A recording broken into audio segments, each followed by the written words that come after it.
भजो मुरली मनोहर नंद लाला।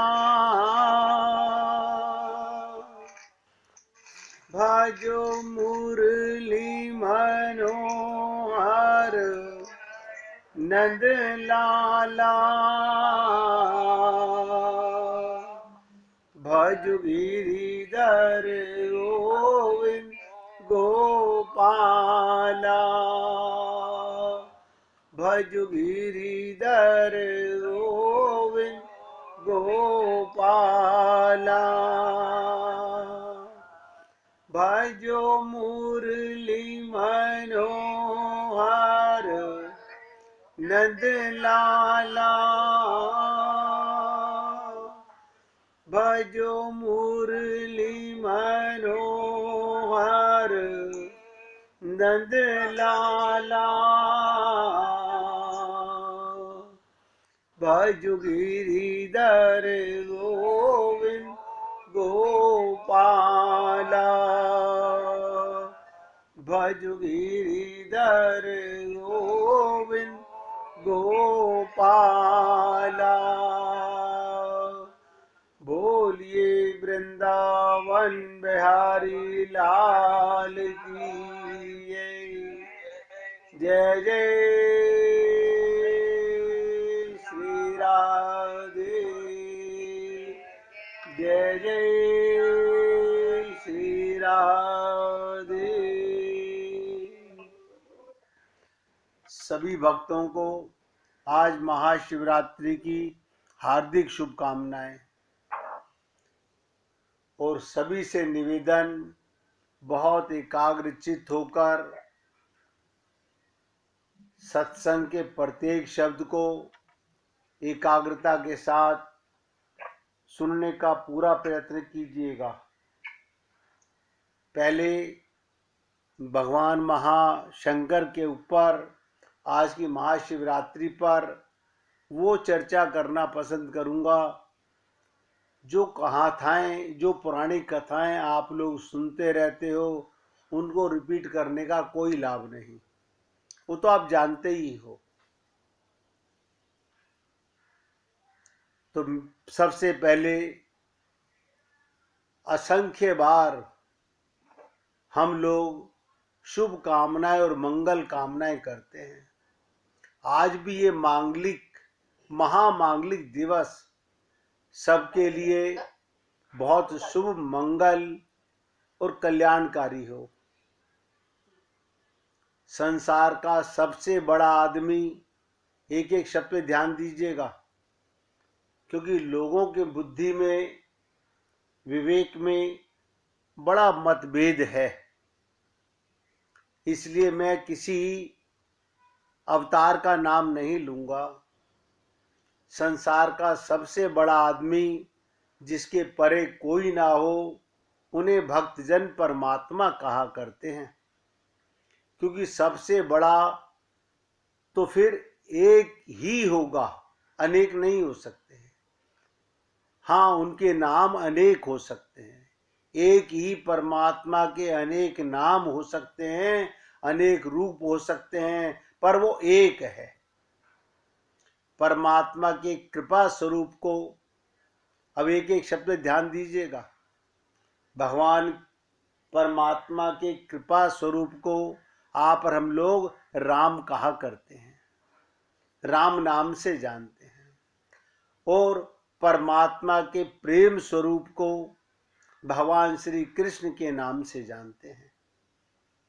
और उनके वैराग्य स्वरूप को, परमात्मा के वैराग्य स्वरूप को भगवान शंकर कहा जाता है।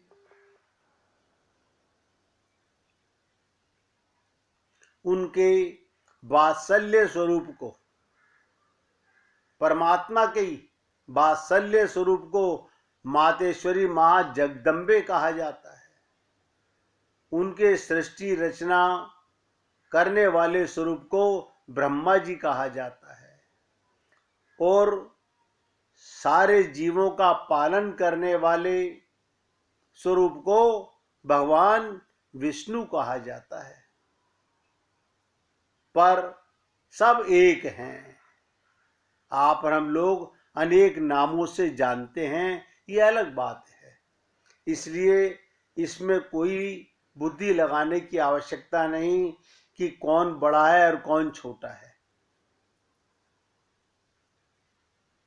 कभी ना भूलिएगा इस बात को, उनके रूप अनेक हो सकते हैं, उनके नाम अनेक हो सकते हैं, मालिक हैं, मालिकों का मालिक है, जो मर्जी बने, जो मर्जी आपको कहलाए।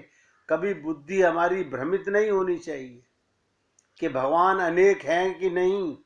आप और हम लोग बहुत जल्दी भ्रमित हो जाते हैं। यही संत महात्माओं से जिद बहस करने लगते हैं, हमने ये सुना है, हमने वो सुना है।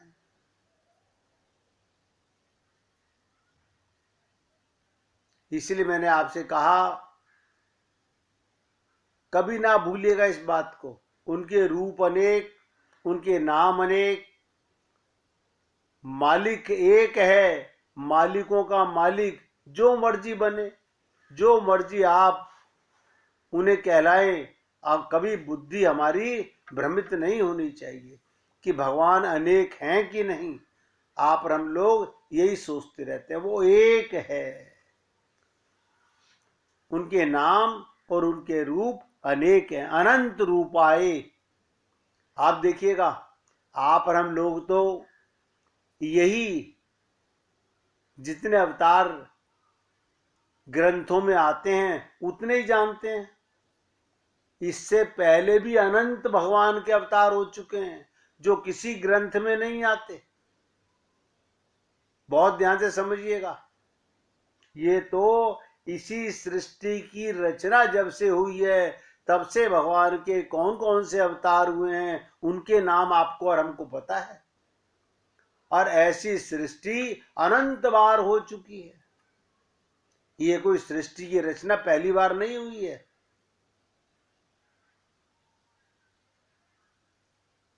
तो आज साधक जन, भगवत प्रेमी रात्रि को अंधकार का प्रतीक मान लेते हैं, अज्ञानता का प्रतीक माना जाता है। ध्यान, अंधकार माने रात्रि, माने अंधकार या अज्ञान। आज ही रात्रि ऐसी नहीं, साल भर में 4 रात्रियां ऐसी आती हैं जिनको मांगलिक रात्रि कहा जाता है। हर रात्रि में जिसे ज्ञान है वो जप करता है, ध्यान करता है, पूजा पाठ करता है, उसका फल भी अनंत गुणा में मिलता है। इसलिए निष्काम भाव से ये सोच के कभी भगवान का नाम जप नहीं करना चाहिए कुछ मांगने के लिए।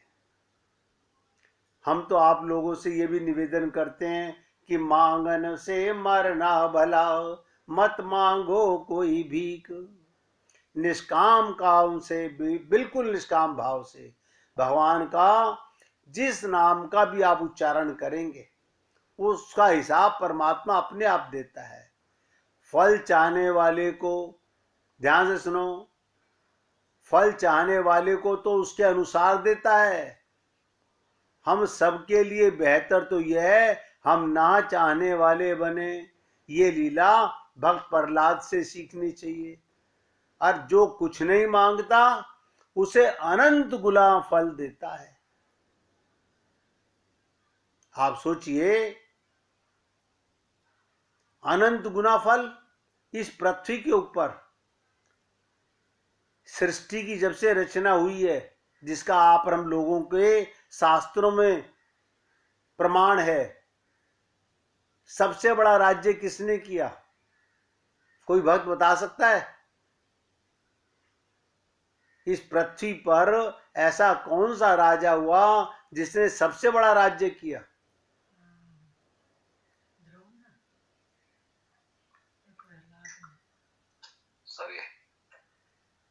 सुनिएगा ध्यान से। हाँ जी, भक्त प्रहलाद सबसे बड़ा राजा हुआ इस पृथ्वी के ऊपर। बताइए राक्षस कुल में पैदा हुआ? क्या कारण था? उसने भगवान से कुछ नहीं मांगा। उसको भगवान ने अनंत, देखिए, सबसे बड़ा राज्य दिया, पूरी पृथ्वी का राज्य दिया।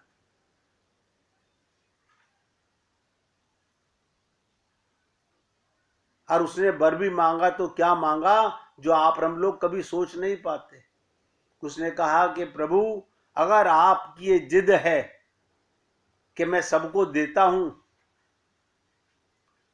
आपकी शान देने में है, तो भक्त की भी आन है कुछ ना मांगने में।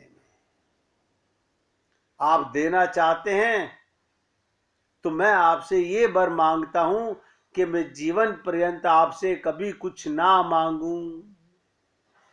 आप बताइए, है संसार में कोई ऐसा भक्त? आप और हम लोग समझ ही नहीं पाते इन बातों को।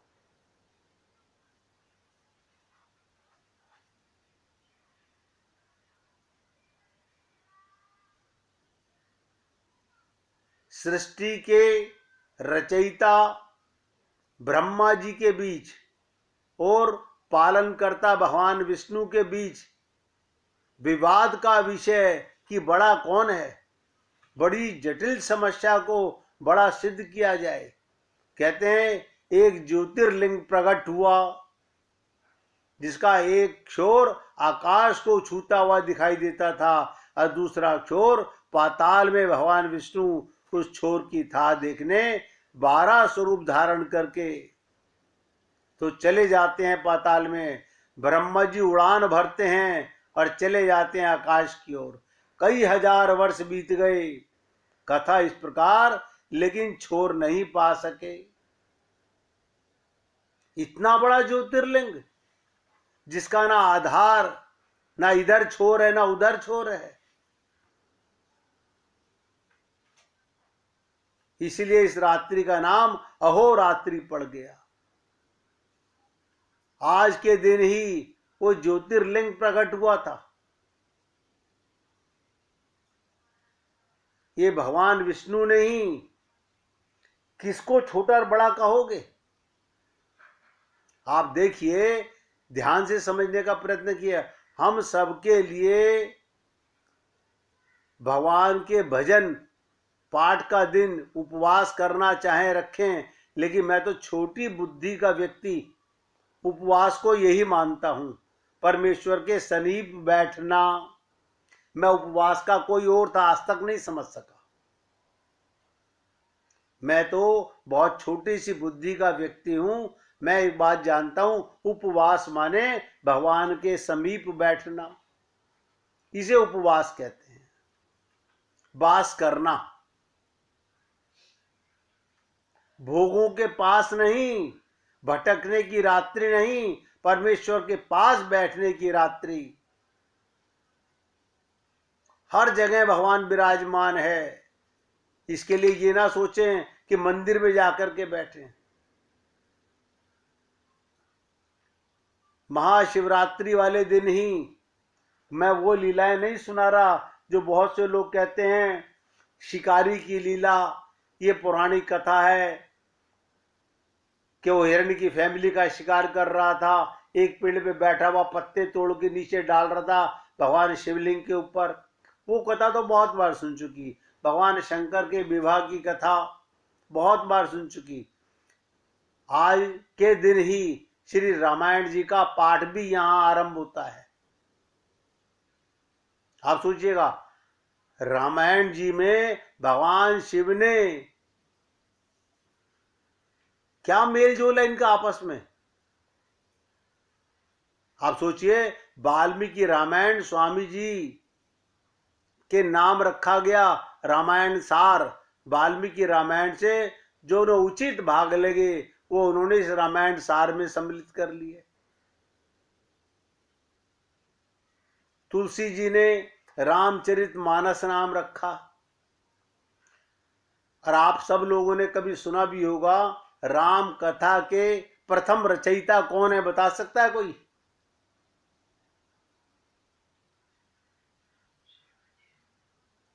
वाल्मीकि से भी पहले भगवान शंकर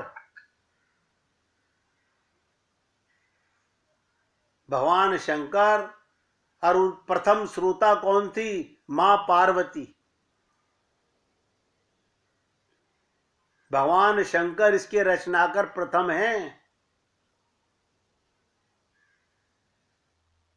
क्या हुआ? भगवान शंकर ने बहुत देर तक रचना रचकर इसे अपने मन में संभाल कर रखा, तो तुलसीदास जी ने उसका नाम रखा रामचरितमानस, जो भगवान शंकर के मन से राम जी का वो चरित्र जो उन्होंने अपने मानस में दबाकर रखा हुआ था, इतने वर्षों तक इसका नाम हुआ रामचरितमानस। तुलसीदास जी उसी रामचरितमानस का वर्णन करते हैं। राम नाम के महान उपासक कौन? भगवान शंकर। इतनी प्रीति राम नाम से अक्षर राकार का कोई रावण कहने जा रहा है, या रात्रि उन्होंने पूरा शब्द होने से ही नहीं लिया, इनको राकार अक्षर बोलते ही राम सुनाई देता है। ऐसा कान इसके राम नाम की उपासना के बाद हो गए। कहते हैं साधक, बहुत से लोग कहते हैं जब समुद्र मंथन हुआ, वेद रूपी समुद्र का मंथन हुआ, इसमें 100 करोड़ श्लोक निकले थे। समुद्र मंथन से 3 लोगों के प्रतिनिधि अपना अपना भाग लेके चले गए। तीनों लोगों को भगवान शिव ने 33 करोड़ श्लोक बांट दिए। 1 करोड़ बाकी बचे। ध्यान से सुनिएगा, 33 उन 1 करोड़ को 33 लाख बांट दिया गया। फिर 33 बचे, 33 हजार बांट दिया गया। फिर 333 श्लोक बांट दिए गए, 1000 बचे जब। तो कहते हैं एक श्लोक के 32 अक्षर, वेदों के जो श्लोक होंगे 32 अक्षर, उनसे भी 10 अक्षर को बांट दिया गया। 2 अक्षर राकार मकार, भगवान शिव ने उन्हें तत्काल पकड़कर मुख में रख लिया। राम नाम भगवान ने, शंकर ने हृदय में रख लिया और बोले ये मैं किसी को नहीं दूंगा। इसमें राम शब्द बनता है, ऐसा प्यारा राम नाम है। और मां पार्वती को स्कंद पुराण में उपदेश देते हैं भगवान शंकर, राम नाम की महिमा समझाते हैं। मां पार्वती को देवेश्वरी के नाम से पुकारते हैं। अरे देवेश्वरी, तू सब कुछ छोड़, राम नाम जपा कर। महामंत्र है ये, तारक मंत्र है ये, पारक मंत्र है। राम नाम जपने वाले को यम की यातनाएं नहीं भुगतनी पड़ती। लेकिन जपना कैसे चाहिए? खाली राम नाम नहीं बोलना चाहिए। ये अनंत बार आप लोगों को बताया गया। राम बोलने से पहले भावनात्मक रूप ध्यान करना चाहिए, राम को सामने विराजमान करना चाहिए।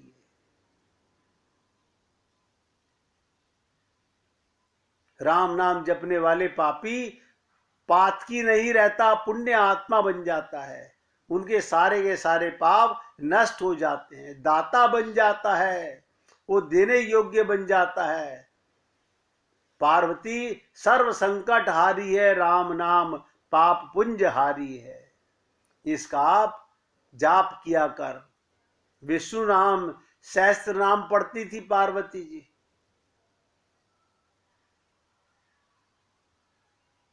पार्वती जी विष्णु सहस्त्र नाम का जाप करती थी। भगवान शंकर ने उनको राम नाम की महिमा बताई। इसलिए मां पार्वती को ऐसा विश्वास हो गया, उसी दिन भगवान शिव ने उन्हें अपने शरीर में धारण कर लिया। भगवान शिव का एक स्वरूप है अर्धनारीश्वर, आदि नारी और आधा पुरुष। उसी दिन से तू मेरी अभिन्न अंग बन गई।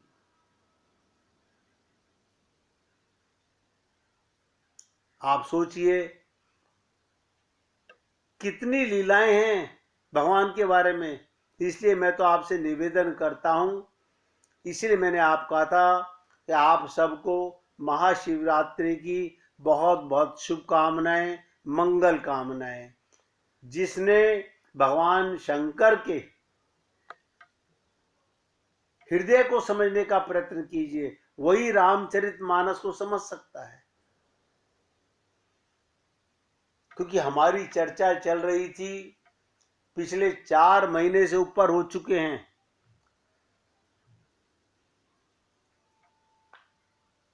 4 महीने से ऊपर, शायद 5 महीने होने जा रहे हैं, दिव्य प्रेम तत्व का सार।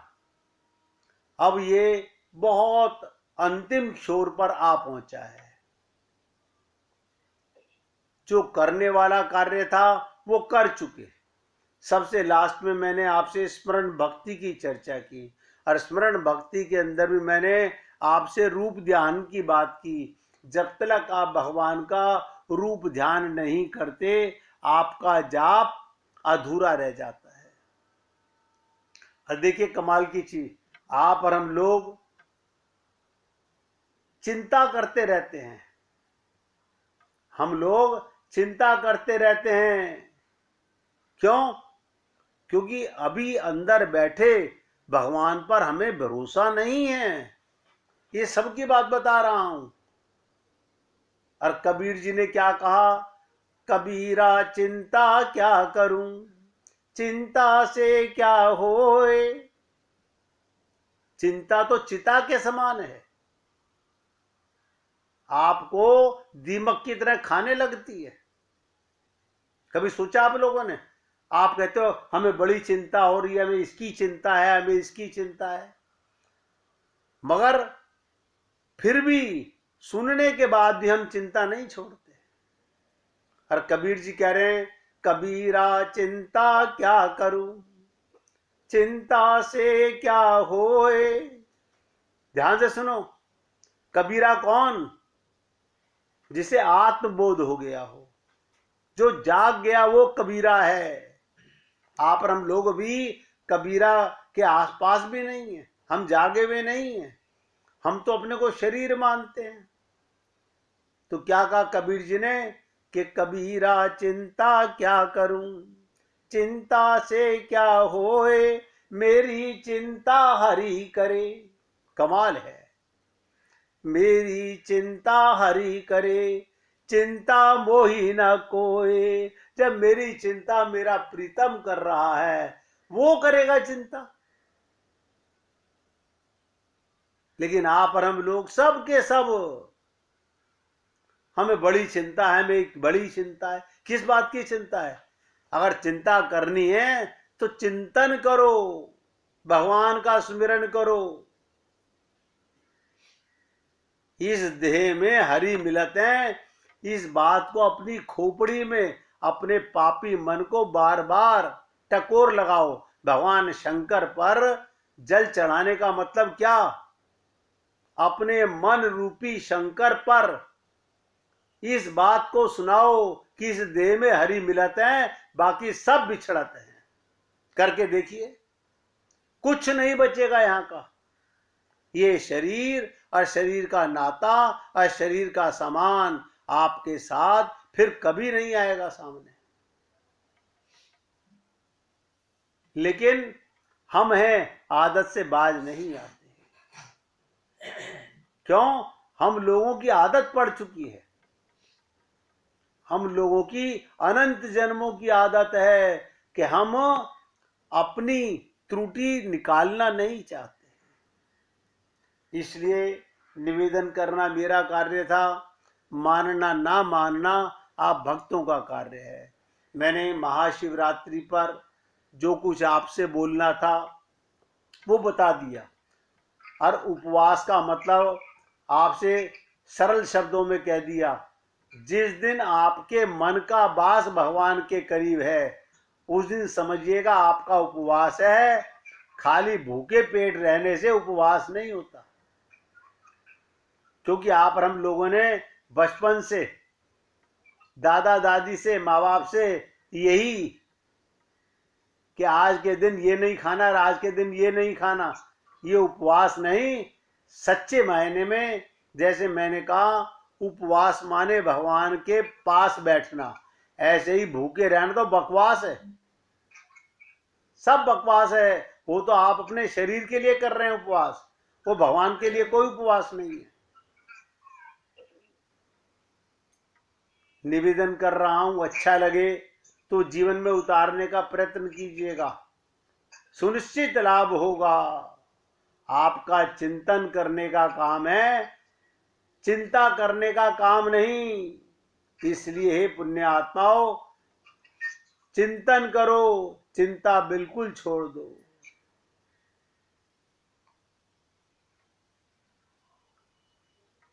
1 मिनट भगवान का कीर्तन करेंगे, इसके बाद दिव्य प्रेम तत्व पर चर्चा करेंगे।